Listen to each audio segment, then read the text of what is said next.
The cockpit door swings open. Captain Reynolds storms toward seat 1A, his face twisted with contempt. He points at the elegant black woman sitting there, diamond bracelet catching the cabin light. You need to move. Now. What he doesn't know will cost him everything. This woman owns more than just this seat. She owns the entire airline. And she's about to teach him a lesson he'll never forget. Before we dive into this incredible story of justice and transformation, drop a comment below and let us know where you're watching from. If you believe that dignity and respect should be universal, go ahead and hit that like button. And don't forget to subscribe because stories like this remind us why standing up for what's right always matters. Now, let's see exactly how this powerful moment unfolded. The January cold seeped through the windows of the private luxury aircraft sitting on the tarmac at LaGuardia Airport. Inside, the cabin hummed with the quiet efficiency of pre-flight preparations. In seat 1A, Ada Thompson sat with the practiced ease of someone who had flown hundreds of thousands of miles. At 52, she carried herself with a grace that came from 3 decades of building something from nothing. Her tailored charcoal suit fit perfectly. Her natural hair was styled in an elegant twist. The diamond bracelet on her wrist was understated but unmistakably expensive. Everything about her spoke of success, of someone who belonged exactly where she was. But Captain Derek Reynolds saw something different. He emerged from the cockpit, his face already set in an expression Ada had seen too many times in her life. That particular combination of irritation and assumption. He was white, late 40s, with the kind of swagger that came from years of unchecked authority. Behind him trailed a young flight attendant named Jenny, her eyes wide with what looked like dread. Reynolds approached seat 1A with heavy footsteps. He didn't greet Ada. Didn't smile. Just pointed at her like she was an object that had been misplaced. "Ma'am, you need to move to economy." Ada looked up from her tablet, her expression calm. "I'm sorry, what?" "First class is reserved for premium members. You'll need to move to the back." She reached into her leather briefcase and pulled out her boarding pass, holding it up so he could see clearly. Seat 1A. Her name. Confirmed and paid in full. "As you can see, I'm assigned to this seat." Reynolds barely glanced at the boarding pass. His jaw tightened. "There's been some mistake with the system. You need to move."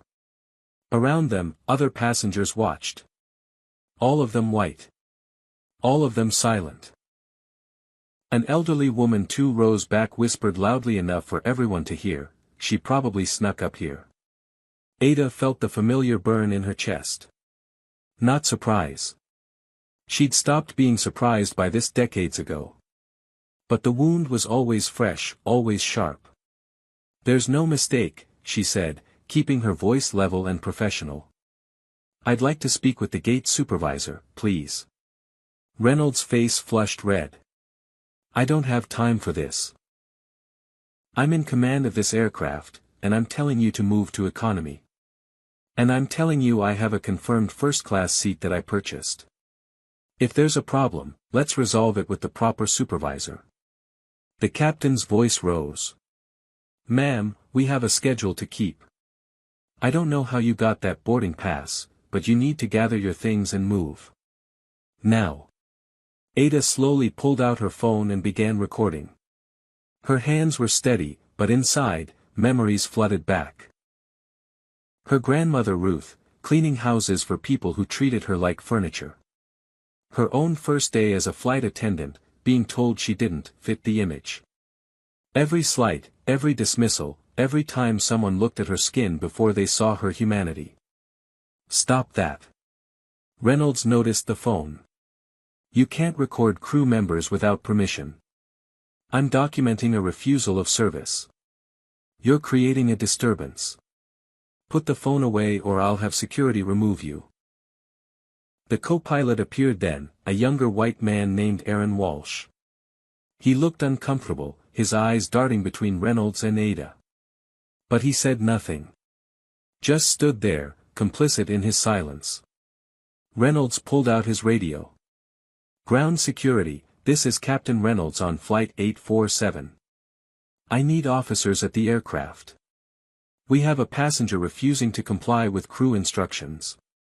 Jenny, the flight attendant, stepped closer to Ada. Her voice was barely a whisper. "I'm so sorry. This has happened before." Ada turned to look at her. "What do you mean, before?" But Jenny quickly retreated, fear written across her young face. 2 security guards arrived within minutes. One was black, the other Latino. Both looked deeply uncomfortable with what they were being asked to do. The black guard, whose name tag read Marcus, met Ada's eyes. Something passed between them. Recognition, maybe. Or just the shared understanding of what this moment really was. "Sir."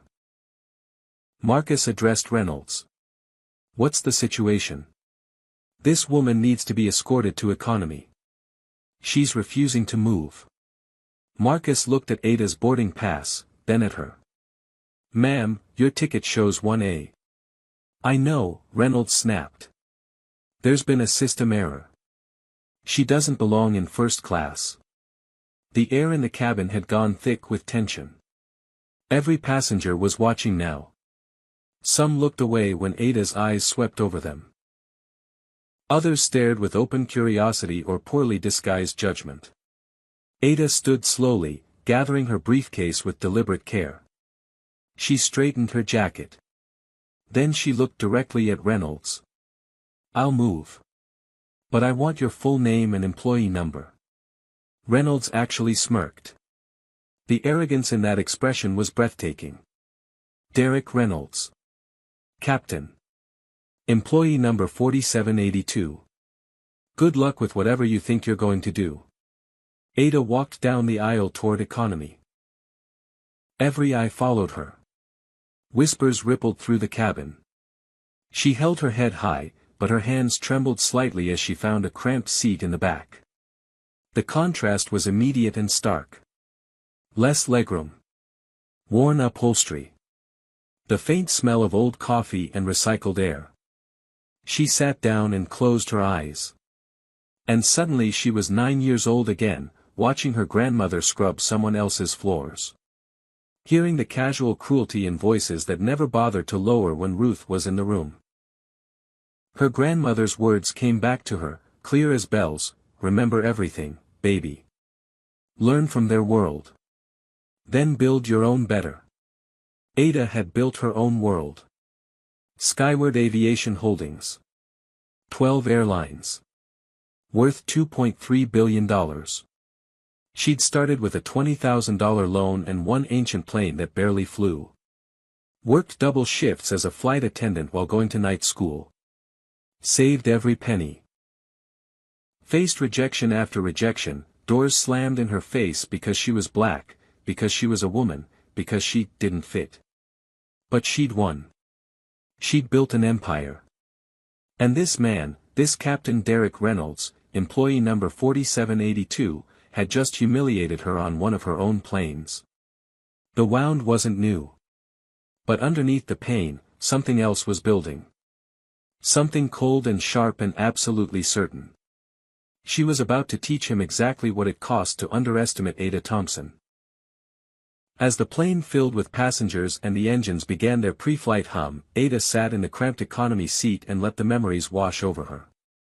Sometimes the past was the only way to understand the present. Montgomery, Alabama. 1982, Ada was 9 years old, and her world had just shattered. Her parents, killed in a car crash on a rain-slicked highway. She'd gone to live with her grandmother Ruth, a woman who worked 3 jobs and still found time to make sure Ada knew she was loved. Ruth cleaned houses for wealthy white families in the historic district. Sometimes, when school was out, Ada went with her. She remembered sitting quietly in corners, watching her grandmother scrub toilets and polish silver while the families talked around her like she wasn't there. They discussed their vacations, their children's accomplishments, their trivial complaints, never once acknowledging the woman on her hands and knees making their lives comfortable. But Ruth never complained. At night, after her shifts at the diner and the late cleaning jobs, she'd sit with Ada at their tiny kitchen table. "You watching, baby?" she'd ask. "Yes, Grandma." "You learning?" "Yes, Grandma." "Good. You remember everything about their world. You learn how it works. Then you build your own, and you build it better. You build it so people like us don't have to bow down to nobody." Ada had carried those words like a torch through every obstacle that followed. At 19, fresh out of high school with dreams of seeing the world, she'd applied to be a flight attendant. Legacy Airways had been her first choice. The recruiter, a perfectly coiffed white woman, had looked Ada up and down with barely concealed disdain. "You're too ethnic looking for our brand," she'd said, as casually as if she were commenting on the weather. "Have you considered applying for our urban routes instead?" Urban routes. Code for routes where passengers of color wouldn't complain about diverse staff. Ada had applied to 6 more airlines. Rejected by all of them. Not the right image. Not what our clientele expects. Perhaps try cargo services. Finally, a small regional carrier desperate for staff had hired her. Ada worked double shifts, smiled through groping hands and racial slurs, saved every single penny. She enrolled in night classes at community college, studying business while flying during the day. She learned everything. How airlines operated. Their cost structures. Their inefficiencies. Their blind spots. And their prejudices. Once, a white passenger in first class had thrown a vodka tonic in her face. Called her a slur. Told her to get back to the ghetto where she belonged. Ada had reported it to management. They'd shrugged. "Customer is always right. Maybe you provoked him somehow." The humiliations piled up. The passengers who assumed she was there to clean, not serve. The ones who called her girl well into her 30s. The ones who touched her without permission, who made comments about her body, who treated her like property. But Ada kept watching. Kept learning. And kept saving. The turning point came when she was 28. She'd been working a flight when she'd overheard 2 executives in first class talking about selling their struggling charter company. 8 planes, mostly old, servicing routes nobody else wanted. They were asking $150,000. Ada had $12,000 in savings. She went to her grandmother. Ruth was 71 by then, her hands gnarled from decades of cleaning. She listened to Ada's plan, then nodded once. "How much you need?" $8,000. "I know it's everything you have, Grandma. I know it's your house." Ruth had mortgaged her paid-off home without hesitation. "This is exactly what I saved for. You go build that better world, baby." Ada bought her first plane with that money. An ancient Cessna that barely passed inspection. She started a charter service, focusing on routes the major airlines ignored. Small southern towns. Caribbean islands. Places where people needed reliable transportation but had been written off as unprofitable. She hired diverse crews when others wouldn't. She treated passengers with dignity regardless of their skin color or bank account. Word spread. Her reputation grew. By 40, she owned 3 small airlines. By 50, Skyward Aviation Holdings was worth billions. And through it all, she tried to be better than the people who dismissed her. She'd built systems to prevent discrimination. Training programs. Complaint procedures. She'd thought she'd created something different. But sitting in this economy seat, forcibly moved from first class on her own airline, Ada realized she'd been naive.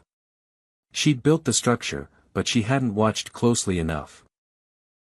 She'd trusted others to share her values. And they'd betrayed that trust. Around her, economy passengers settled in. A young black girl, maybe 9 years old, sat across the aisle staring at Ada with confusion. The girl's mother, a Latina woman, looked angry on Ada's behalf. A white businessman in the next seat complained loudly. It's getting crowded back here. I usually sit in first class. Ada pulled out her phone and opened the secure portal to Skyward Aviation's internal systems. Her fingers moved quickly across the screen, pulling up personnel files. Captain Derek Reynolds. Employee number 4782. 12 complaints of discrimination in his file. 12. All from passengers of color. All dismissed as unfounded or passenger error or miscommunication. Her HR director had signed off on every dismissal. Her chief pilot had reviewed and approved keeping Reynolds on staff. This wasn't one racist captain. This was systematic failure. Ada's jaw tightened. She opened a new screen and began typing.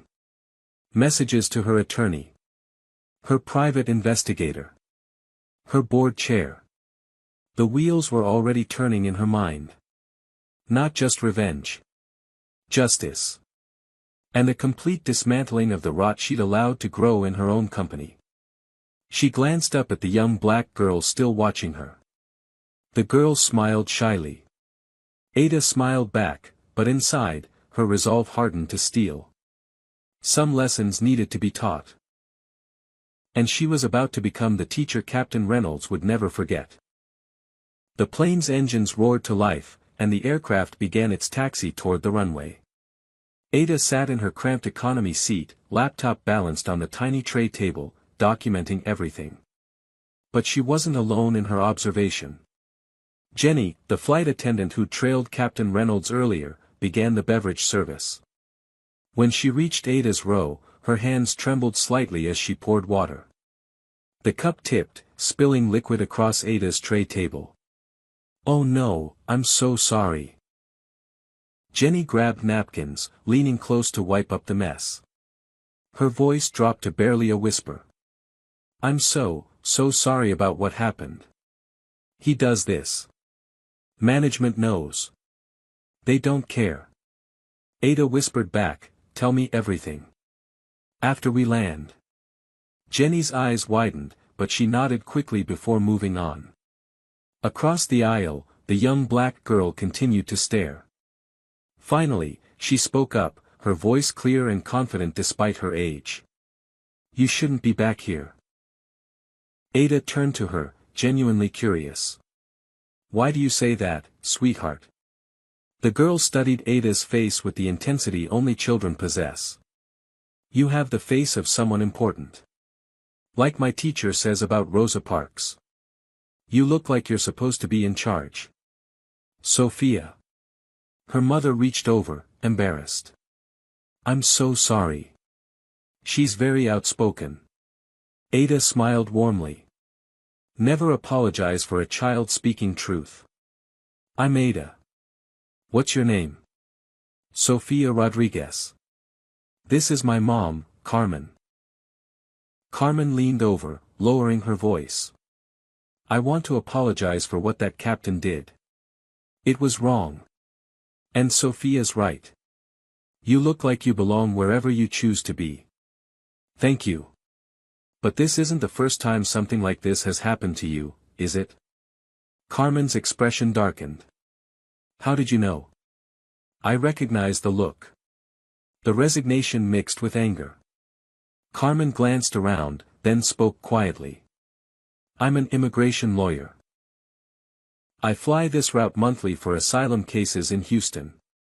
3 months ago, I booked first class with my miles. When I got to the gate, they told me I'd been randomly reassigned to economy due to overbooking.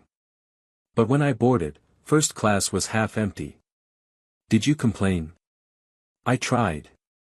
They said the system makes mistakes." It happened again 6 weeks later. Same airline. Same excuse. I stopped complaining because I need to fly for work. Can't afford to get blacklisted. Ada absorbed this, her anger growing colder and sharper. "That's going to change." The white businessman beside Ada sighed loudly, shifting in his seat with exaggerated discomfort. He'd been complaining under his breath since takeoff. Ada turned to him. Something wrong? He looked surprised she'd addressed him. Just crowded back here. I'm usually in first class. Gold elite status. They know me up front. What do you do? Gerald Patterson. Mergers and acquisitions. I buy struggling companies, turn them around, sell them for profit. He pulled out his business card with practiced smoothness. What about you? I work in private equity. Independent investor. Patterson's interest evaporated immediately. He gave Ada a dismissive once-over. Oh. Well. Good for you. He turned away, putting in earbuds. Ada almost laughed. If he only knew.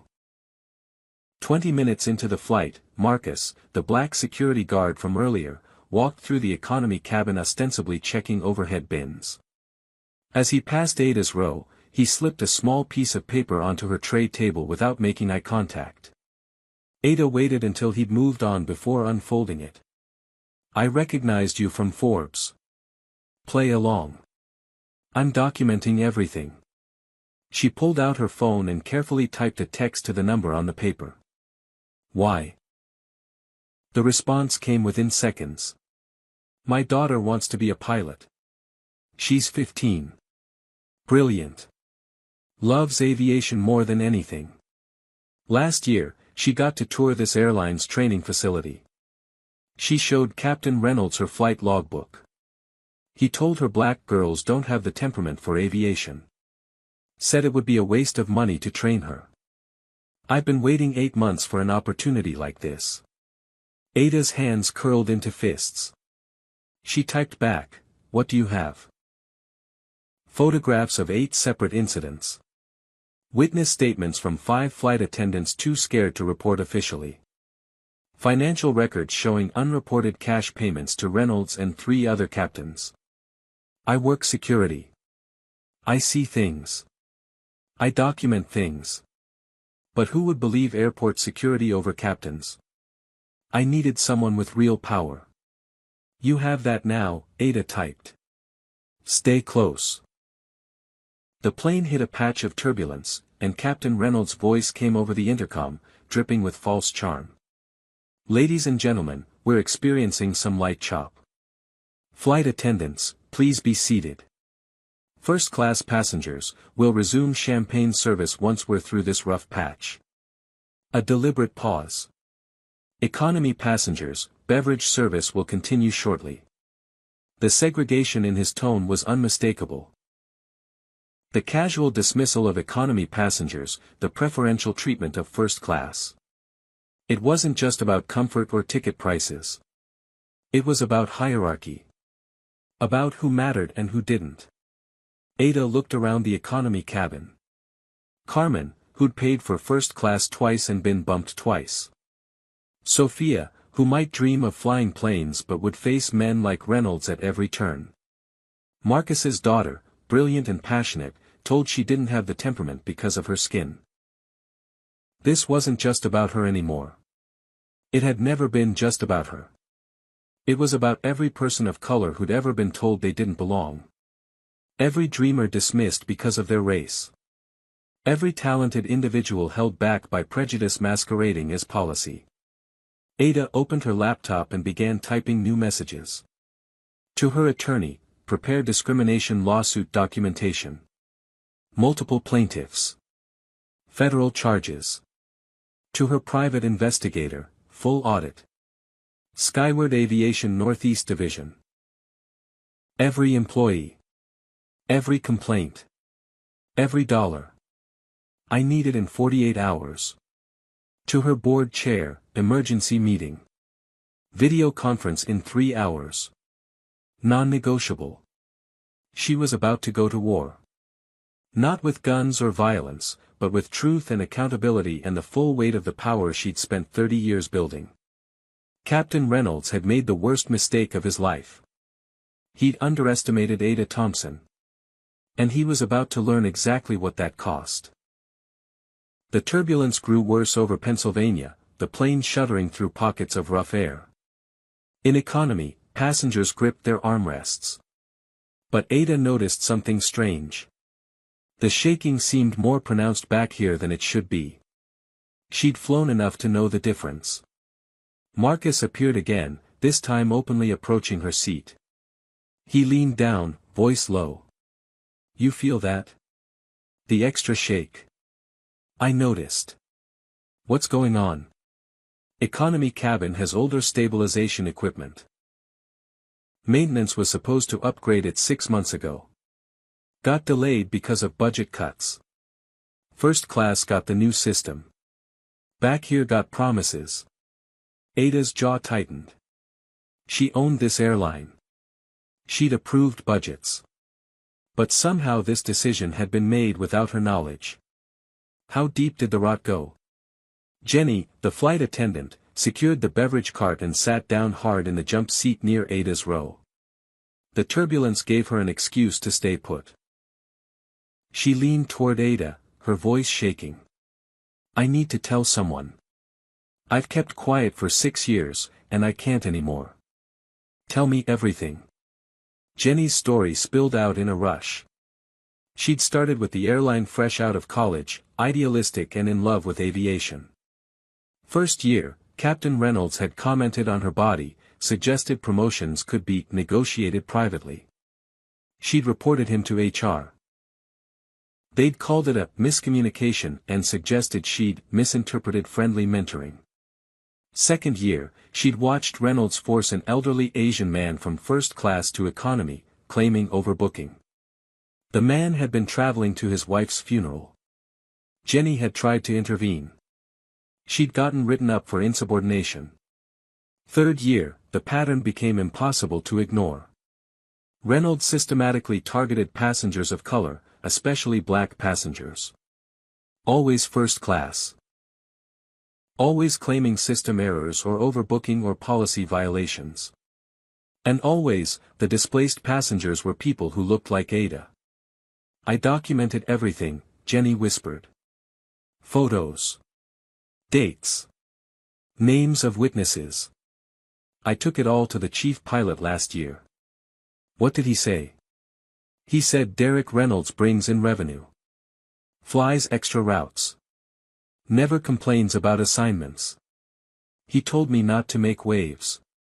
That sometimes passenger management requires tough decisions. That I was too junior to understand the complexities." "Revenue," Ada repeated, the word bitter in her mouth. "What revenue?" Jenny hesitated, then pulled out her phone. She showed Ada a photograph she'd taken secretly 3 months ago. It showed Reynolds accepting cash from a white passenger at the gate. "There's a scheme," Jenny said. "Reynolds and 3 other captains. They have an arrangement with certain frequent flyers. White passengers pay them $50 cash, directly. In exchange, they get guaranteed first-class seats, even if the flight's booked. The captains bump legitimate passengers to make room.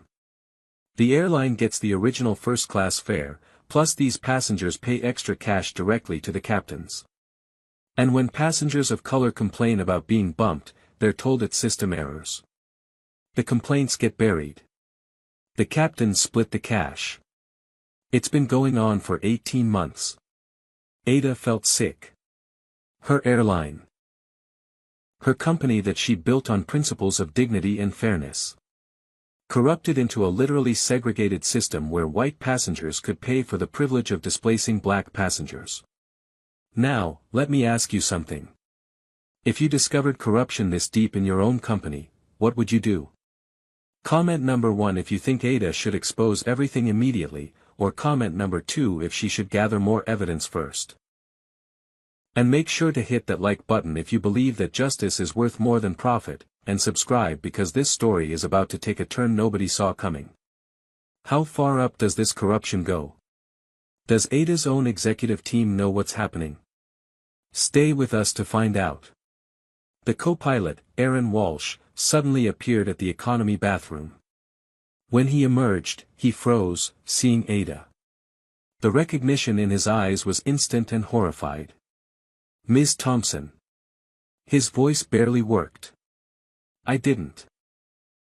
I tried to tell him. Did you try hard enough, Aaron? He looked like he might cry. He's senior. He writes my evaluations. I have a wife, 2 kids. A mortgage. I was scared. So are the people he discriminates against. So is Jenny, who could lose her job for telling the truth. So is Marcus, who's been documenting crimes for 8 months. They're all scared, Aaron. But they're here, standing up anyway. What are you going to do? Aaron wrestled with himself. Ada could see the battle in his face. Fear versus conscience. Security versus integrity. Finally, he straightened his shoulders. I'll testify. I'll tell everything. The cash scheme, the deliberate bumping, the buried complaints. Everything. Even if it costs you your job. My kids are watching how I live. I need to show them what's right matters more than what's easy. Ada nodded once. Good man. Her phone buzzed. Rachel, her assistant, texting urgently. Where are you? Dubai meeting in 12 hours. $400 million deal. They won't reschedule. Ada looked around the economy cabin. At Sophia, drawing pictures of airplanes in a notebook. At Carmen, reviewing legal files for asylum seekers who depended on her. At Marcus, standing watch over passengers he'd sworn to protect. At Jenny, trembling but determined. At Aaron, finally finding his courage. She typed back to Rachel, cancel Dubai. Better investment opportunity here. Rachel's response was immediate. What? Are you serious? Completely. Some things matter more than money. Ada sent more texts. To her attorney, prepare emergency board meeting. Video conference in 2 hours. To her head of PR, prepare crisis statement. My direction only. Stand by. To her private investigator, full audit of Skyward Aviation Northeast Division. Every employee, every complaint, every financial transaction. I need it in 48 hours. The plane began to descend. But they weren't approaching Houston yet. They were barely past Pennsylvania. Captain Reynolds' voice came over the intercom, tight with false concern. Ladies and gentlemen, we're experiencing a minor mechanical issue. Out of abundance of caution, we'll be making an unscheduled landing in Pittsburgh for inspection. We apologize for the inconvenience. Ada's eyes met Marcus's across the cabin. He shook his head grimly. There was no mechanical issue. Aaron appeared beside her again, his face pale. He knows you've been recognized. He's going to try to have you removed in Pittsburgh. Claim you're a security threat. Get you arrested before you can do anything. How long do I have? 40 minutes. Maybe less. Ada's fingers flew across her phone. One more text, this one to her board chair, emergency motion. Remove Charles Hendricks as COO, effective immediately. Authority as majority shareholder. Vote required within 1 hour. Board chair response, Ada, what the hell is happening? Corporate cancer. I'm cutting it out. Get everyone on the line in 30 minutes. The plane descended through clouds toward Pittsburgh. Ada had 40 minutes to outmaneuver a captain trying to protect his criminal enterprise. But Derek Reynolds had made one crucial mistake. He thought she was just another passenger he could dismiss. He had no idea he was fighting someone who'd spent 30 years turning impossible situations into empires. The war had begun. And Ada Thompson never lost. The plane touched down in Pittsburgh with a rough jolt that spoke of Reynolds' agitation more than any mechanical issue. Through the window, Ada could see airport security vehicles already approaching the aircraft. Reynolds had called ahead. He was moving fast. But so was she. As the plane taxied toward the gate, Ada sent one final text to Marcus, when security boards, stay close but don't intervene unless I signal. Document everything. Then to Jenny. Get the other flight attendants ready to testify. This ends today. To Aaron, stay in the cockpit. Record everything Reynolds says. The seatbelt sign dinged off. First-class passengers were instructed to gather their belongings and prepare to deplane to the VIP lounge. Economy passengers were told to remain seated on the aircraft. Even in crisis, the segregation continued. Ada watched through the window as Reynolds climbed down the stairs and approached the security team. Four officers, led by a white woman in her late 50s whose uniform marked her as captain of airport security. Her name tag read Brennan. Reynolds was gesticulating, pointing back at the plane, his body language aggressive and urgent. Ada couldn't hear the words, but she didn't need to. She'd seen this performance before. Angry white authority figure, claiming threat from black woman.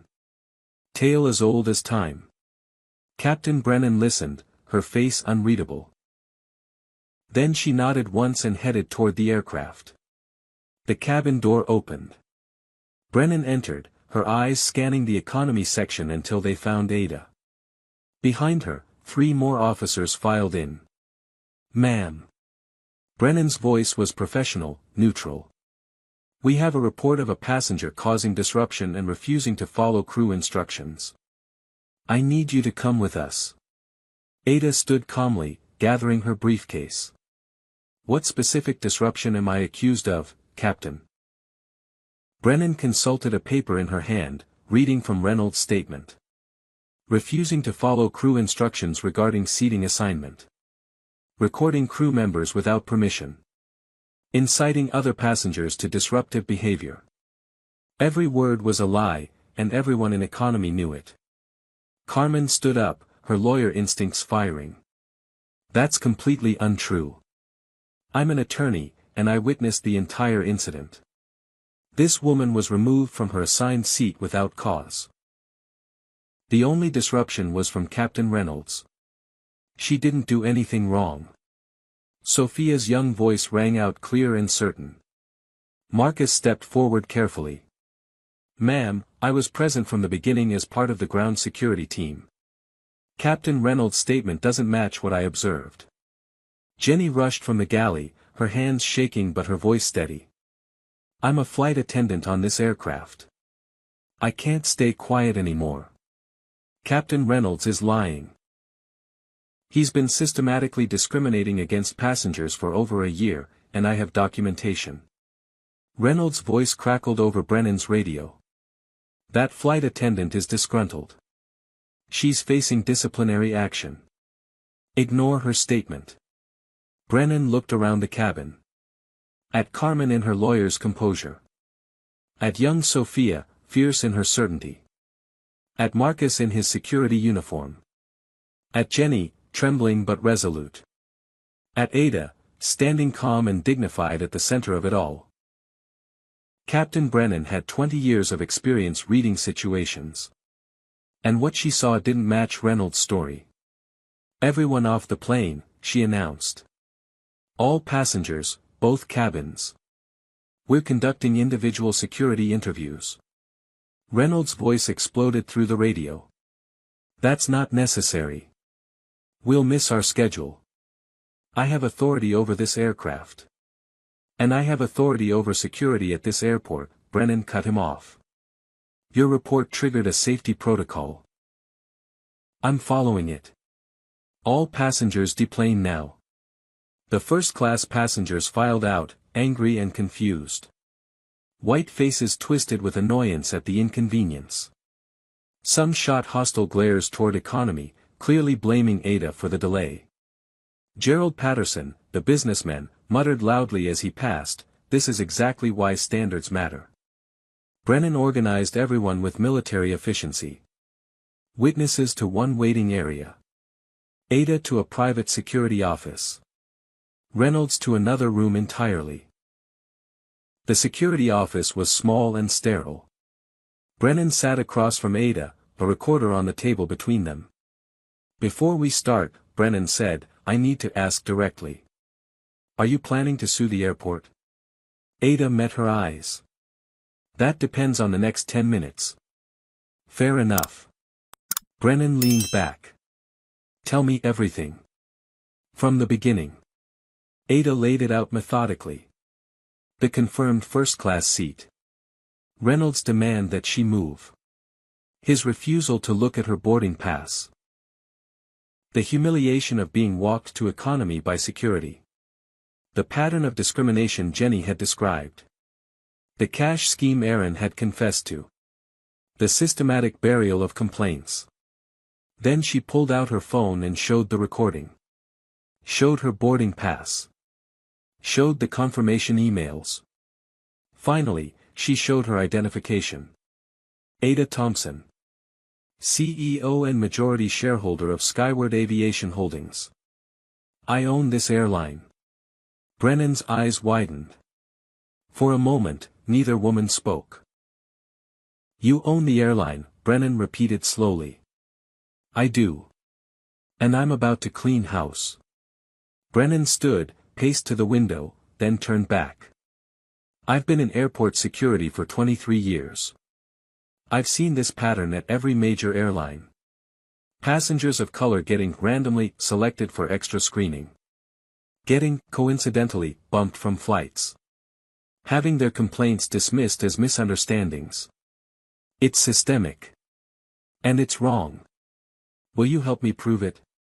Hell yes, I will. Over the next 90 minutes, Brennan brought in witnesses one by one. Carmen testified about her 2 previous incidents, providing specific dates and flight numbers. Marcus presented his 8 months of photographic evidence and witness statements. Jenny broke down as she confessed everything, begging forgiveness for not speaking up sooner. Aaron, the co-pilot, provided the most damning testimony. He described the cash scheme in detail. Named the 3 other captains involved. Explained how they'd split profits. Admitted he'd accepted $5,000 over the past year in exchange for his silence. Why are you confessing now? Brennan asked him. Aaron's voice cracked. Because I have a daughter. She's 7. Yesterday she asked me if I was a good person. I couldn't look her in the eye and say yes. Not anymore. Even 2 first-class passengers came forward, embarrassed but honest. They admitted paying the $50 premium directly to Reynolds, though they'd assumed it was somehow official. In another room, visible through one-way glass, Reynolds was being interviewed by a federal air marshal who'd been called in. Ada watched through the observation window as Reynolds dug himself deeper. This is ridiculous, Reynolds was saying. Some passengers are just difficult. That woman was clearly not first-class material. What do you mean by that? The air marshal asked. Reynolds, too arrogant to realize the trap, continued. You know what I mean. Look at her. Look at the passengers who complain. There's a pattern. You're saying race is the pattern? Reynolds' face went pale as he realized what he'd said. I'm not answering any more questions without a lawyer. Ada had heard enough. She couldn't hold back anymore. She pushed through the door into the interview room. Reynolds looked up, and for the first time, she saw uncertainty in his eyes. Who the hell? He started. I'm Ada Thompson, she said, her voice like ice. I own Skyward Aviation Holdings. I own this airline. I own the plane you just piloted. I own the uniform you're wearing. The color drained from Reynolds' face completely. And you're fired. Effective immediately. You're also being reported to the FAA for discrimination and fraud. I'm personally ensuring you never fly commercially again. And I'm going to make certain every airline in this country knows exactly what you did. Reynolds tried to speak, his mouth opening and closing like a fish. You humiliated me because of my skin color, Ada continued. You've done it to hundreds of others. You thought you had power. You thought being a captain made you untouchable. You were wrong. She turned to the air marshal. He's all yours. As Ada walked out, she heard Reynolds finally find his voice. "You can't do this. I have rights. This is..." The door closed on his protests. In the hallway, Brennan waited. "Federal charges are being filed. Discrimination, fraud, possibly more. The 3 other captains are being contacted now." Ada nodded. "And my HR director? Already called.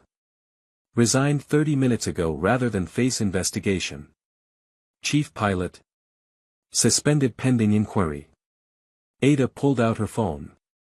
The board meeting was starting in 5 minutes. It was time to burn it all down and build something better from the ashes. Ada commandeered the airport's VIP lounge for her emergency board meeting, setting up her laptop on a polished conference table while Brennan's security team ensured privacy. At exactly 3 p.m., 8 faces appeared on her screen. The board of Skyward Aviation Holdings. She didn't waste time with pleasantries. "In the past 3 hours, I've uncovered systematic discrimination, fraud, and corruption in our Northeast Division. Captain Derek Reynolds, along with 3 other pilots, has been running a cash scheme where white passengers pay extra to displace passengers of color from first class. Our HR director buried 12 complaints of racial discrimination. Our chief pilot knew and did nothing. And this pattern exists across multiple divisions."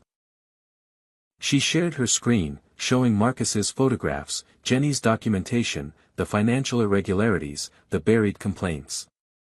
3 board members looked genuinely shocked. 2 became immediately defensive. 3 sat in guilty silence. Board member Davidson, a white man in his 70s who'd been friends with the now resigned COO, spoke up. "Ada, this is concerning, but we need to be careful about hasty decisions. Charles Hendricks built that division from scratch. Yes, there were mistakes, but..." "Mistakes?" Ada's voice could have cut glass. 12 buried complaints. 18 months of fraud. Systematic racism. What part of that is a mistake? I'm just saying we should investigate thoroughly before we destroy careers. I have investigated. I have witnesses, documents, recordings, and federal authorities already filing charges. What more do you need? Charles deserves a chance to defend himself. He had chances. 12 of them. Every time a complaint crossed his desk. He chose to protect racism instead of passengers. He's out. I move that we table this discussion until we can convene in person, Davidson said. I move that we vote immediately on removing Charles Hendricks as COO, Ada countered.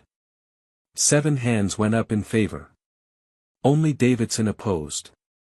This is a mistake, Davidson said. You're acting emotionally. I'm acting morally. If you can't tell the difference, perhaps you shouldn't be on this board. Davidson's face reddened. I resign, effective immediately. Accepted. Anyone else? Silence. Good. Now let's talk about real change. Ada left the board meeting and returned to the terminal where all the passengers from the flight were still waiting. First class in one area, clearly annoyed. Economy in another, supportive but confused. She stood before them all. My name is Ada Thompson. I own Skyward Aviation Holdings, which operates this airline. What happened to me today was unacceptable. Captain Reynolds discriminated against me because of my race. Investigation reveals he's done this repeatedly, systematically, with the knowledge and complicity of company management. That ends today. The room went silent. Every passenger on this flight will receive a full refund plus $5,000 in compensation.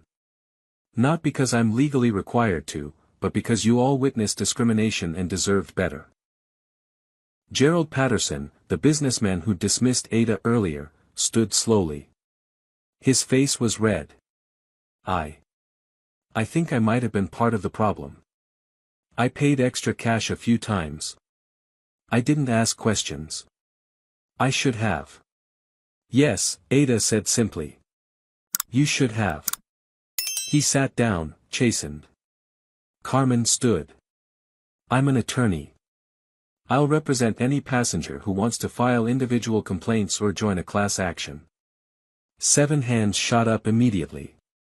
All people of color. All with similar stories. Then Sophia, the 9-year-old, stood up. Miss Ada? Yes, sweetheart. Can I still be a pilot someday? Ada walked over and knelt in front of her. You can be anything you want. And when you're ready to learn to fly, my airline will train you. I promise. Sophia threw her arms around Ada's neck. The hug broke something in the room. Several people started crying. Marcus approached with his phone out, showing Ada a photo. This is my daughter, Keisha. She's 15. She wants to be a pilot more than anything. After what Reynolds told her, she stopped believing she could. Bring her to my office tomorrow. I want to meet her. You serious? Completely. I need a new generation of leaders who understand what discrimination looks like and refuse to perpetuate it. Ada's assistant Rachel arrived then, with PR team and lawyers in tow. They set up a command center in an airport conference room. Ada gave rapid-fire orders. Full refunds and compensation for all passengers. Whistleblower protection and bonuses for Jenny, Marcus, and Aaron. Complete audit of all 12 divisions, not just Northeast. New independent discrimination reporting system. Mandatory anti-bias training for every employee, termination for refusal. Promotion pipeline program specifically for underrepresented groups. The cost. Her CFO started. Pay it. What's the cost of our integrity? News crews arrived within the hour. Someone had leaked the story, probably Davidson in petty revenge. Ada didn't care. She stood before the cameras and made a statement.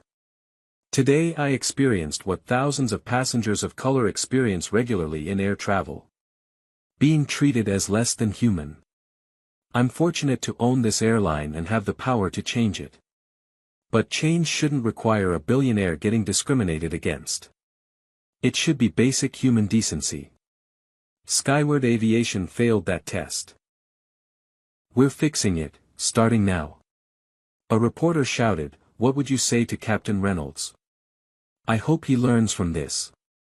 Hatred is exhausting. It corrupted him and damaged everyone around him. I don't forgive him, but I hope someday he finds a way to be better." Will you sue? I don't need to sue my own company. But I'm establishing a $20 million fund for passengers who want to pursue legal action. It'll be managed by an independent board. Within an hour, the story had gone viral. Someone had recorded Sophia hugging Ada. The image spread across social media. Comments flooded in by the thousands. I've been bumped from first class 3 times. All 3 times, white passengers got my seat. My daughter wants to be a pilot. She's black. She's terrified. I'm white and I've benefited from this system without questioning it. I'm ashamed. But also, she's playing the race card. Reverse discrimination. He was just doing his job. Ada read them all. The hate didn't surprise her. The support humbled her. Rachel appeared at her shoulder. The story's everywhere. Stock is dropping. It'll recover. You seem sure. I am. Because for the first time in a long time, I'm doing exactly what this company was built for. Standing up for people who can't stand up for themselves. Outside the window, Ada could see the plane that had started all this. Her plane. Her airline. Her responsibility. Time to make it worthy of the faith people were putting in it. 48 hours later, Ada's private investigator delivered a report that made the Reynolds incident look like the tip of an iceberg. She sat in her Manhattan headquarters, reading through page after page of evidence that made her sick. 6 of her 12 divisions had similar schemes.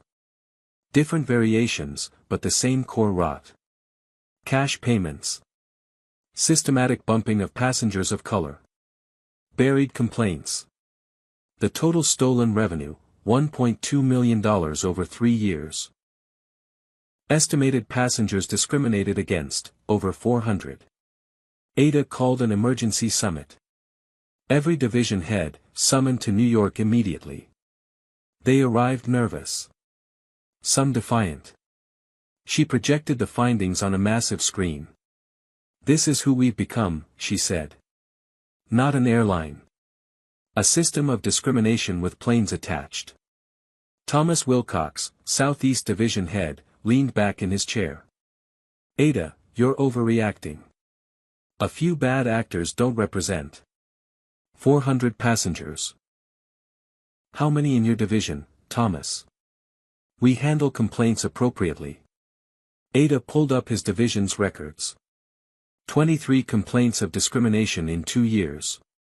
0 resulted in discipline. "Explain." "Those were investigated. By your HR director." "Who reports to you?" "You investigated yourself and found yourself innocent." Wilcox's face reddened. "This is witch hunt. This is accountability. Here's what's happening. External audits for every division. Independent investigation of every complaint. Confidential employee interviews.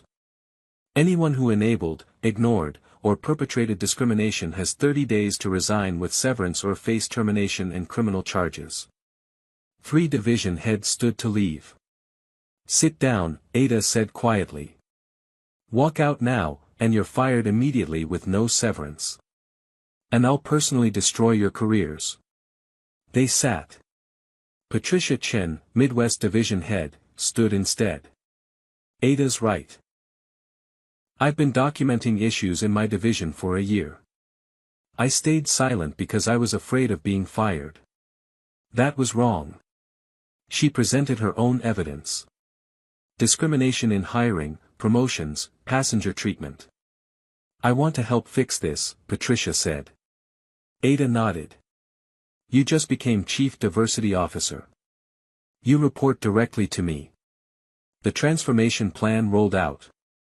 New Passenger Bill of Rights, posted visibly on every plane. Independent Complaint Board with real power. Financial penalties for divisions with discrimination findings. Bonuses for divisions that improved diversity metrics. Partnership with civil rights organizations for oversight. The CFO presented the cost, $40 million in refunds, legal fees, restructuring. Plus revenue loss from terminations. "Stock will tank when this goes public," he warned. "Our stock. Our choice. We pay." Ada called Jenny to headquarters. The young flight attendant arrived terrified. "You risked everything to tell the truth," Ada said. "That's leadership. I'm making you passenger advocate director. 20% raise. Direct reporting line to me." Jenny started crying. "I barely finished community college. I started as a flight attendant too. Education matters less than character." Keisha arrived with Marcus. The 15-year-old was brilliant, nervous, passionate. She'd already passed her private pilot written exam. "Why aviation?" Ada asked her. "Because every time I see a plane, I see possibility. And because people like Captain Reynolds told me I couldn't." "How would you fix this industry?" Keisha pulled out a 10-page proposal. Recruiting from underserved communities. Scholarship programs. Mentorship networks. Ada hired her on the spot. Part-time through high school. Full scholarship to any aviation program. Job waiting after graduation. That night, alone in her office, Ada looked at the photo of her grandmother Ruth. "I let it happen, Grandma. I built something and didn't watch close enough. People suffered because I wasn't paying attention." She'd become so focused on growth, on success, on profit, that she'd stopped seeing the people. Stopped remembering what it felt like to be powerless. Never again. She wrote a new mission statement. Skyward Aviation exists to connect people with dignity, to create opportunity for all, and to prove that profit and principle can coexist. We will fail sometimes. But we will never stop trying to be better. She posted it on every wall. Sent it to every employee. Made it the first page of every training manual. The work was just beginning. 3 weeks after the incident, Ada's story dominated national news. CNN, national magazines, congressional attention. Other airlines faced sudden scrutiny. Passengers across the industry shared discrimination stories that had been buried for years. Captain Sarah Brennan called from Pittsburgh. I've been airport security for 20 years. Seen this everywhere. Want to help. Ada hired her as Security and Safety Oversight Director. Brennan brought a network of airport personnel willing to report discrimination. Together, they created an industry-wide database. The backlash came hard. Conservative media attacked. Woke billionaire destroying aviation. Death threats arrived. Ada hired security but refused to hide. Then the support surged. Civil rights organizations partnered with Skyward. Bookings initially dropped, then exploded. People of color specifically chose Skyward. White allies joined them. Revenue increased 15%. Reynolds' FAA license was revoked. Federal charges filed. His wife divorced him. Former colleagues distanced themselves. He appeared on a right-wing podcast, playing victim. Cancel culture destroyed my life. Ada didn't respond publicly. But privately, to Rachel, he still doesn't understand. That's the tragedy. One of the other fired captains, Mitchell, sent a letter. I have no excuse. I was raised to see people as equal but acted otherwise when it benefited me. Your courage exposed my cowardice. I'm in therapy, volunteering with youth programs, trying to understand and atone. I don't ask forgiveness. I don't deserve it. But I wanted you to know some of us are trying. Ada filed the letter. Didn't respond. But told Rachel, maybe there's hope. Other airlines scrambled. 3 announced similar audits. 2 fired executives. The industry trade group created new standards. Ada testified before Congress. A senator asked, was your experience unique? My power to respond was unique. The experience happens daily. She showed videos from passengers. Stories of discrimination across airlines. Committee members wept. New legislation proposed, Airline Passenger Rights Act. Independent reporting systems. Financial penalties. Compensation standards. Informally called Ada's Law. Ada created a foundation, Thompson Aviation Equity Initiative. $100 million endowment. Scholarships. Training programs. Legal defense for discrimination victims.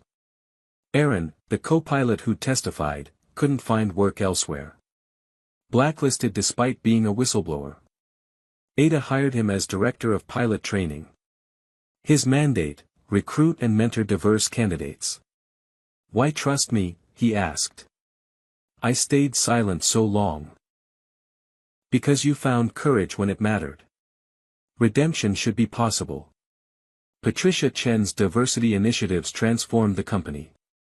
Hiring metrics shifted. Passenger satisfaction reached industry highs. Other companies copied the model. Year-end projections surprised everyone. Despite $40 million in immediate costs, brand value jumped $300 million. Customer loyalty soared. Employee retention improved. Stock price exceeded previous highs. Doing the right thing was also good business. 1 year later, Ada stood in the Ruth Foster Aviation Academy, named for her grandmother. The first graduating class, 12 new pilots. 8 women of color. 3 first-generation immigrants. One was Keisha, Marcus's daughter, youngest graduate at 16. Ada gave the commencement address. A year ago, I was told to move to the back of a plane I owned. The humiliation wasn't new. It was the same humiliation my grandmother felt. The same I felt as a young flight attendant. What was new was my power to respond. And that power came with responsibility. Not just to punish, but to change the system. Not just to fix my company, but to challenge an industry. Not just to succeed myself, but to create paths for others. You 12 are proof that change is possible. Keisha gave the student response. When I was 14, a pilot told me I didn't have the temperament to fly. He meant because I'm black, because I'm a girl, because I'm young. He was wrong about my temperament. But right to be afraid. I don't have the temperament to accept discrimination. To stay quiet. To be treated as less than. None of us do. That's why we're here. Ms. Thompson showed us that power isn't just money. It's using what you have to make things better. She used her billions. We'll use our skills, our voices, our refusal to accept the unacceptable. To everyone who tried to stop us, watch what we do next. After the ceremony, Ada gathered everyone from that original flight. Carmen, now a lead civil rights attorney. Sophia, taking flight lessons at 10. Marcus, now chief security officer. Jenny, thriving as passenger advocate director. Aaron, who'd trained these graduates. Captain Brennan, whose intervention had been crucial. Someone asked about Reynolds. Teaching at a small flight school in Montana, Ada said. Far from commercial aviation. I hear he's different. Quieter. Maybe humbler. I don't know if he's changed inside. Not my concern anymore. The Airline Passenger Rights Act had passed. Discrimination complaints industry-wide dropped 40%. Diverse hiring up across the sector. 3 major airlines adopted Skyward's model. Rachel asked privately, was it worth it? You lost the Dubai deal. $400 million. I gained something worth more. What? The ability to look in the mirror. Sophia pulled Ada aside. I want to be the first Latina astronaut on Mars. Ada laughed. Why stop at first Latina? Why not first person? Because I want girls like me to know they can. Then let's make it happen. Skyward's expanding to aerospace. We'll need visionaries. Ada visited her grandmother's grave, bringing photos of the graduates. I did what you taught me, Grandma. Remembered everything. Learned from their world.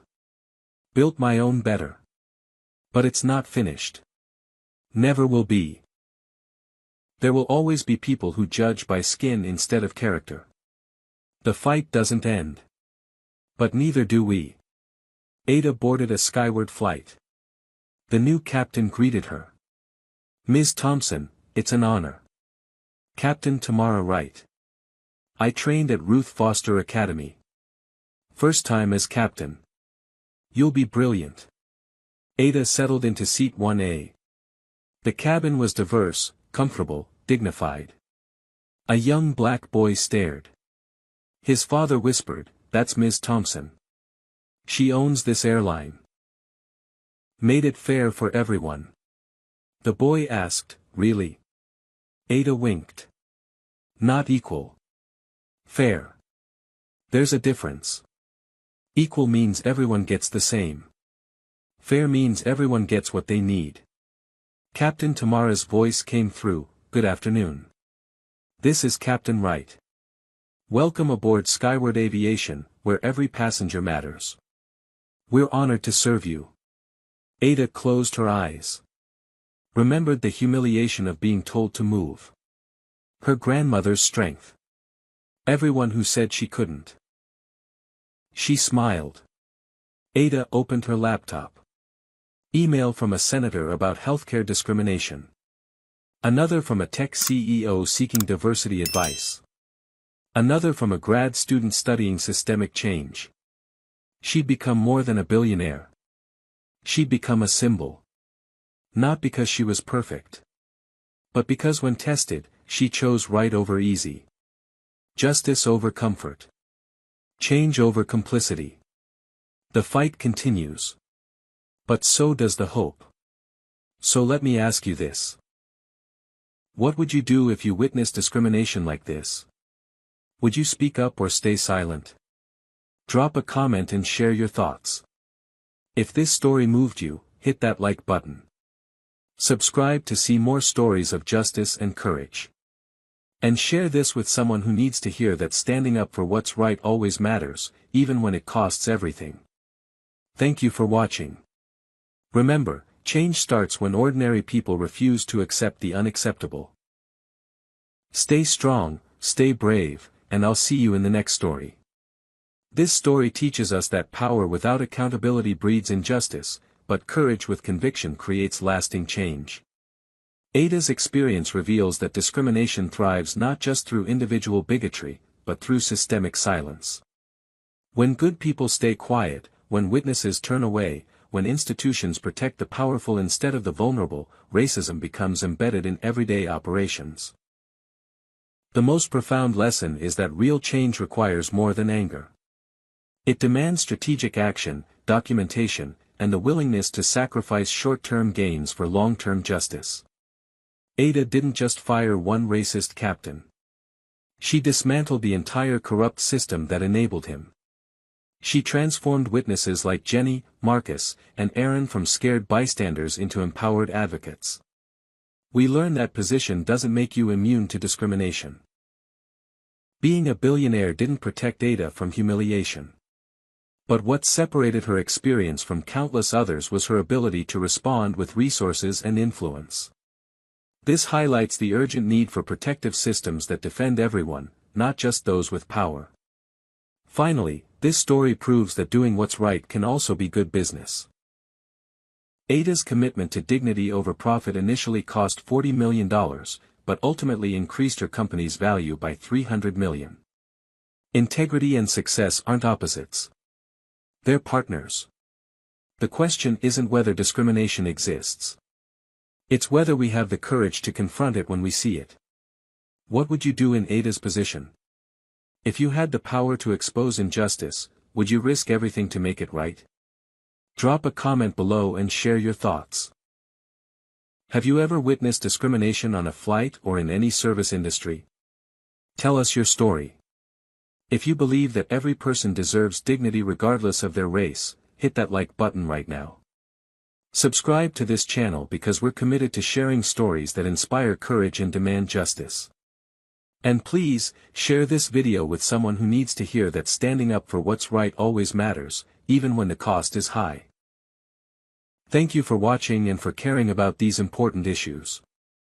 Remember, change doesn't come from the powerful alone. It comes from ordinary people who refuse to accept the unacceptable. You have more power than you think. Use it wisely. Use it bravely. And never stop fighting for a world where everyone is treated with the respect they deserve. Stay strong, stay inspired, and I'll see you in the next story.